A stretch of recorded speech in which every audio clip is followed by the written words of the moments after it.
કેરળમાં ફરી એક સ્વાસ્થ્યમાં સંબંધિત ચિંતાનો વધી કોઝિકોડમાં સંગીલોમાં અને ચેપના કારણે 4 વર્ષના બાળકોમાં દુઃખદ મૃત્યુ બાદ આરોગ્ય વિભાગમાં ઉચ્ચ ચેતવણી પડશે. નાના બાળકોનો રોગ થવાનો સૌથી મોટો જોખમ છે, તેથી બધા માતાપિતાને સતર્ક રહેવાની સલાહ આપવામાં આવી છે. જેમાં ત્યાં સિગ્મા ઇન્ફેક્શન સિસ્ટમમાં આ રીતે ફેલાય સિગ્યુલા તેમાં બેક્ટેરિયા ચેપને મુખ્યત્વે મોટા આંતરડાને અસર કરે.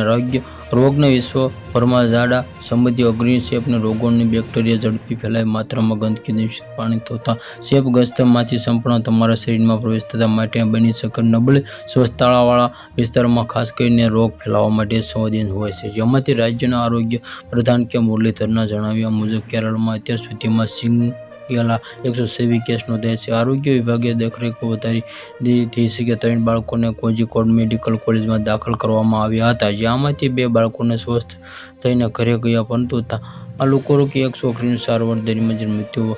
એડના સુલતાન બાથેરી જેવા વિસ્તારોની શાળાઓમાંથી 264 વિદ્યાર્થીઓને પણ ઉલટી અને ઝાડાના લક્ષણો નોંધાયા છે. જોકે હજુ પણ તપાસ ચાલી રહી છે કે સિગેલા પેટનો કોઈ અન્ય ચેપ.